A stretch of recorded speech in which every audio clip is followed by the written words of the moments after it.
So BizLab's goal is to identify and test new ideas for revenue. But it's not just at WBUR. The mission is to benefit all of the system, and that's why this year we've spent bringing these other stations to work with us as partners in this. I want to tell you a little bit about these stations. So you're going to hear a lot this morning. We're going to dive deep into their projects. We have the DCist, which is from the WAMU in DC, Louisville Public Media, WDET in Detroit, Capital Public Radio in Sacramento, WLRN in Miami, and Vermont Public Radio. So we're crossing the country. Many of these, all of these stations have really interesting challenges and opportunities in front of them. And each of them came to BizLab with a challenge. And the challenge was, how do you get from an idea for new revenue to, within 6 months, to an idea that you're confident can raise new revenue for your station? The best way for us to do it with the skills and expertise that we have is to use an internal innovation process. We're using the process of startups, entrepreneurs, R&D labs around this country. And the process is essentially using design thinking, using the techniques and attitudes of agile software development, and using techniques from lean startups. Now, I just thrown out a couple buzzwords there. This process of innovation and design thinking sometimes feels elusive. Other times, frankly, it feels like a pile of Post-it notes, and you don't know exactly what you're getting out of it. What we're going to break down today is what you do get out of that process, and I want to talk you through it a little bit. First of all, the first step to any creation of new revenue is to understand the value that is embedded in your idea. And the foundation, and we don't talk a lot in public radio about product development, but essentially when you're talking about new revenue, you're talking about the creation of a product. And the foundation of a product is that it needs to solve a problem for the customer, right? And so that's what each of our 6 stations have been focusing on. When you have your idea, your proposition to your audience, you need to figure out what needs and wants that they have and the problem that your idea will solve for them. And the greater the overlap you can get between your idea and their needs, the greater the potential for revenue. Each of the projects started their work with us by going out and talking to their audience. Surveys, interviews, we're going to get into a lot of the details of what exactly they learned, but I want to share some representative quotes with you of what we're hearing from people about what they want from public radio. I need my news delivered when and how I consume it. This speaks volumes to digital distribution and serving people where they are. I want to be up to date on what is going on near me. This speaks to local news, and it speaks to close proximity to the person, and also about the timeliness and wanting recency in your news. I want the latest news on the topic I am passionate about. So again, this has to do with timeliness, but this is about deep coverage of a topic, so investigative journalism or a deeper coverage that goes beyond the headlines, which is a wonderful thing that any NPR station, I think public media is perfectly poised for this. But it's also about personalizing the delivery, getting it to the person that does care about that topic. These next 2 are related. I like to go to exclusive events, and I want to be in the know. So exclusive events has to do with people wanting to convene and wanting to feel that they're in a special place when they convene. Like today, I feel like we're in an exclusive, it was an open registration, but I still feel like this is an exclusive group. We feel like we're in the know, right? And that good feeling that you get from it. And that's something that people are craving, and it's something that public radio stations, as we're doing more community events and launching spaces for people to convene, we can really tap into that desire. But I also want to key on that word exclusive. When you start talking about exclusive, that usually people are willing to pay for that exclusiveness. We didn't just talk to audiences, we also talked to businesses, because a couple of the ideas you're going to hear today are directed at businesses. So one of them was, I want to connect with people who care about my type of business. This is not a statement about broadcast advertising. This is about connecting. So more in the social media or getting the name and starting a conversation. This is about the conversation starting between a business and an individual. The next is I need a simple way of creating ads that work. Okay, digital advertising is a complicated space. If we can simplify the process for organizations, they will get value from working with us. And the last one is I need a one-stop shop for buying ads. Again, that it's a complex world. If we can dramatically simplify what they need to worry about, again, we're providing value that they will want to pay for. This whole point of the testing phase is around quickly learning and developing and collecting as much evidence and data that your idea is worth it. Okay, now I'm going to jump and actually give you the briefest intro to what the 6 projects are and give you simple examples of what they tested. So the DCist team at WAMU was looking at a subscription program for WAMU's digital news property, the DCist, a monthly subscription model, which is slightly different than the model talked about on public radio. Louisville Public Media had a similar project where they're looking at a digital site they acquired called Do 502, which is an event listing site. And how do you tap into the value provided by that site and craft a membership program around that?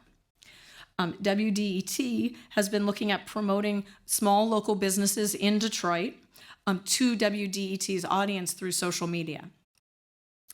Capital Public Radio is looking at a cross-network underwriting sales strategy where they're offering to companies who are interested in reaching the state of California, and they're proposing a way for those organizations to get into NPR stations across the state. WLRN in Miami is testing a new membership channel of a newsletter exclusively focused on the environment and climate change coverage, really leaning into that topic and engaging people on that topic and then channeling that into a donation. Vermont Public Radio has similar in that they're focusing where they are targeting their coverage. So Southern Vermont covers the whole, or VPR covers the whole state. Southern Vermont has a journalist in Southern Vermont. They focus their project on targeting and promoting all of the coverage of Southern Vermont to the residents there in order to make them feel more engaged and connected to their community and to VPR to then segue into donations. So these are the ideas. What did they do to test? I mean, and some examples are asking people to sign up for a newsletter before you wrote the first draft of the newsletter. This is something that Miami did. When Louisville Public Media had just 12 people signed up for their Do 502 membership program, they printed the membership cards off of the office printer and mailed them to the people. You know, it's like quick, scrappy, because the idea is you want to know, does anyone care? And when you see that they care and want this, then you do the next step. Teams tested for several months, developing evidence of interest. And you're going to hear more details in a minute. I want to share kind of the aggregate results of what comes out of this, okay, in terms of revenue. As I've said, the point of the testing is not to start actually the revenue generation, but develop the evidence that there is potential for revenue. So, and it falls into 2 categories: membership, whether it's membership to the radio station or membership to a new kind of member subscription model you've created.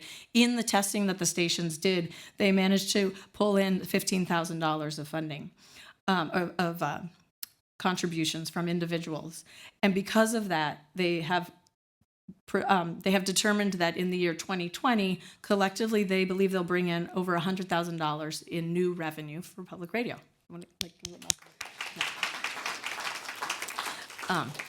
And then in the sponsorship side, so some of the projects had to do with sponsorship. Some of them, because they have so much engagement on the membership side, are generating some sponsorship revenue. Collectively, in the testing, the teams brought in $68,000 of revenue. And then for next year, what people are putting down in their projections of their budgets is up to $495,000 in revenue. Yeah. So, I want to look at these and say, okay, first of all, the teams were willing to let me put these numbers on the chart, so they are confident of these numbers. So this is all the first year. This is going to be the first year that these products are launched. This is what we predict as the revenue levels. So this is over $600,000 of new revenues coming into to just 6 stations in public radio. So I want to give you guys another applause.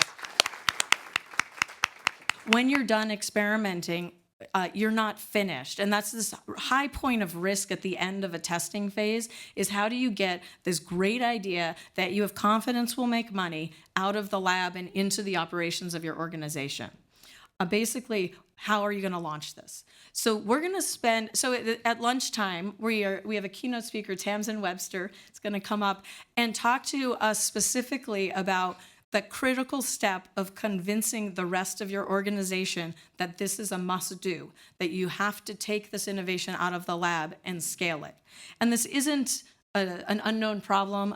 One organization calls this the stagnation chasm, where if you don't invest the right skills and resources and leadership alignment and technology and tools behind something, you will never be able to get it from this idea and tested prototype phase over into the scaling and real revenue phase. So Tamsin's going to talk us through about how do you get leadership alignment in your organization, and then I'm going to bring up a panel of 3 leaders that are from 3 of the BizLab stations and talk to them about their perspective on innovation and the ROI that they see in it, so that we can talk frankly about the pros and cons of this approach. And I want to wrap up by saying, we're all in this together. And I think that's actually been one of the most wonderful experiences of this year, is that our 6 stations, as well as BUR, we are all sharing everything that we learn. And so that's what we hope to do today, is share our challenges, the opportunities. And what I want to emphasize, one thing, is that all of us can do this. These techniques are known, and next, Sarah Bloomer is going to dive into the methods of how. And anyone at any station can come up with an idea, and then you have the ability to test that idea to understand if there is potential in it, and then you can make the decision to launch it. And that's what we're going to do today, is talk a lot about how this is something that we can all do together. So we had 3 core principles that led us in our approach. The first is to get to know your audience and to build empathy. And Jones talked a little bit about what that means to us and why it's important. So a lot of stations know a lot about their audiences, but we wanted them to go deeper and to really understand their values and motivations and their emotions in engaging with our stations. The second is to create targeted experiments that are small enough so they can do multiple ones. In other words, when they got into the experiment phase and they took their idea, we don't want them to just create a pilot and take one idea through a 4-month pilot. We wanted lots of small and scrappy experiments that they had to do. And finally, we asked them to take a risk. We wanted them to be bold, we wanted them to accept failure, we wanted them to learn and iterate. Last, which wasn't really a principle, but also equally important, we wanted ideas that were aligned with the station objectives and any of the station corporate strategies, because that would make sure that the idea and the product fit in well with the station and better acceptance by the leadership team. So how did we do that? Well, we started with something called the Double Diamond. Now, the Double Diamond is a framework that was created, or rather identified, by the British Design Council in 2005. They interviewed a whole bunch of large design firms and said, oh, this is how they work. They expand out and they do some research, and then they narrow in on the good ideas, and then they expand out and they do some more design, and then they actually launch the product. So we adopted that same approach. We split those into 2 phases, the discovery research phase, which they did for 2 months, and the experimentation phase, which they spent 4 months on. So they come in with an idea, and then they get to a final idea that they're going to experiment on at the end of the discovery research phase, and finally they come to their solution at the end of their 6 months. So in other words, we wanted our stations to, every 2 weeks, and of course that's pretty rapid. Some stations were able to do it, others it was harder, but still multiple experiments. This was not a 4 months of a long pilot of a single idea. We want you to design the experiment, we want you to set some measures, we want you to run the experiment, and then assess the outcomes, and then based on those outcomes, come up with your next experiment. Some stations were actually running 2 sets of experiments in parallel. So LPM, for example, was running events to see if people are interested and do 502 events, but they were also at the same time testing out the membership idea and running an email campaign, also running experiments around membership and running a membership drive and seeing if people would actually do that. And you're going to hear more about that during the lightning talks. So to summarize, you can do this. We use techniques that were already out there, that were well established. We didn't make anything up. We leveraged existing frameworks such as the Double Diamond, Lean Startup, and Agile, and design thinking. We wanted them to really get to know their audience by talking directly to them. And when we did the experimentation, that was with that same audience. So we were always engaged with the audience all the way through. Creating the small targeted experiments so that you can learn as fast as you can, and to be bold, to not be afraid to fail. And some of our stations had some experiments that didn't work out, but that was a gift, right? We'd say, okay, now we know that, so we're gonna do it this way instead. And then to learn and iterate. And finally, to stay aligned with the station goals. You don't want your projects to go off in a direction that doesn't support the station. So my tips are, use these tools and techniques that exist, and we'll provide you with our cheat sheets of how we did that. Be scrappy to learn quickly, which means that you want to do something that doesn't look perfect, that doesn't seem perfect. I love Joan's example of Capital Public Radio not having a name for their product yet, but still going out and talking to clients about it. And then be practical, don't be precious.